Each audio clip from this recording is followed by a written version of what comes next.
The best activity to lose weight for the long term is this one. You gotta be so good that they can't ignore you, especially the ones that ain't done shit for you. Yeah, you know exactly what I mean. They stab you in the back and then they ask why you're bleeding. I don't trust words, I trust actions. I don't care what you heard, I'm not slacking.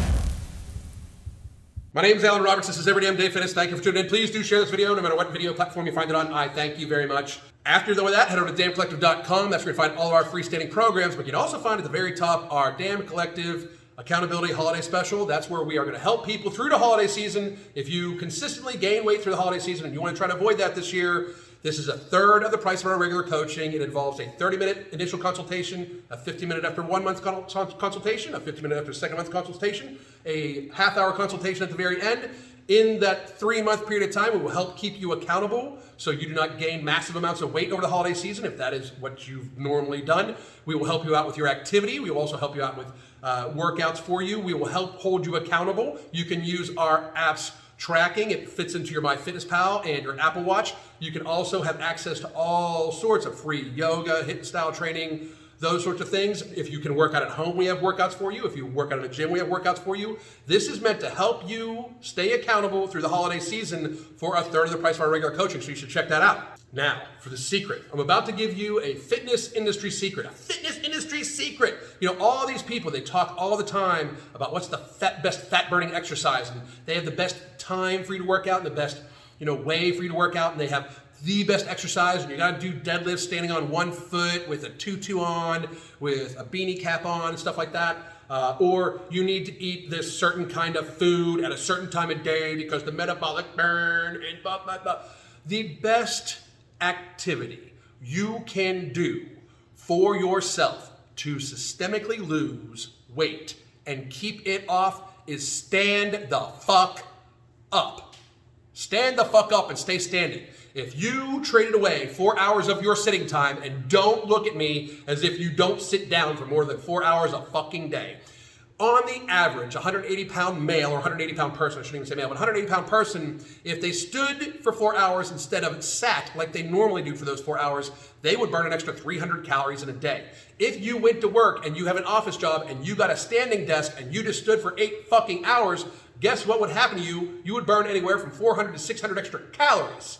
400 to 600 extra calories could equate up to a pound or more weight loss a week. You could lose 50-some pounds over the course of the year if you just stand the fuck up. And I know people would be like, oh my God, stand for 8 hours? Are you kidding?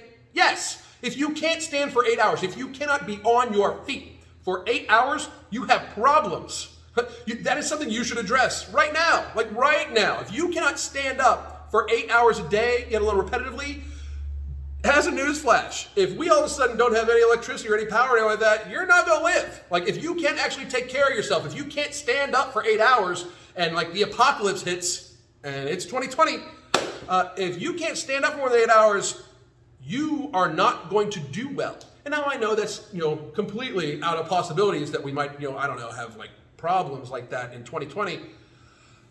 But be realistic with yourselves. If you spend 8 hours a day sitting at a desk and then you spend another 4 or 5 hours sitting watching TV, you could spend half that time standing and burn more calories and not really have it affect you.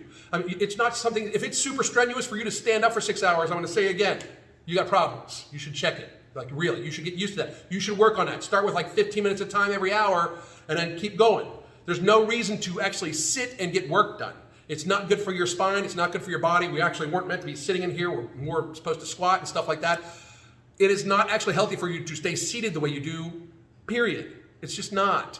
If you have an office job and then you still watch TV and you play video games or something like that, try to stand up for some of this shit. It is the easiest, most basic thing you can do, and it requires the most minimal amount of activity. Now, of course, this needs to be coupled with proper nutrition. I highly suggest you stay away from any processed foods. If you are actually serious about being healthy, keeping processed foods to a minimum, maybe just for a treat, for a rare occasion, for like your birthday, as I talked about yesterday and the day before and the year before and the year before and the year before. If you treat food like food and treats like treats, and then you just add some ambient activity by standing up for a couple hours a day, you could be a much healthier person if you sit down most of the day. I don't understand why we can't seem to do this. I've met so many people like, I can't stand for 4 hours. You can't stand for 4 hours? If you can't, this is not shaming you. But you should be terrified about that. You should be frightened about that. It should worry you, especially if you're not elderly.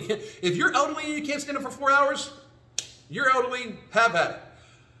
But if you're in your 20s or 30s and you can't stand up for 4 hours, you are in serious trouble. Unless you already have some sort of physical disability, which, of course, then if you can't stand up, you can't stand up. But if you think of yourself as a healthy person and you cannot stand up for 4 hours, you really need to evaluate whether you consider yourself a healthy person or not. And that's just my 2 cents on the matter. I wish you nothing but health and happiness. My name's Alan Roberts. You can hit me up at Parler at Alan Roberts, and you can hit me up all sorts of other fucking places. God damn.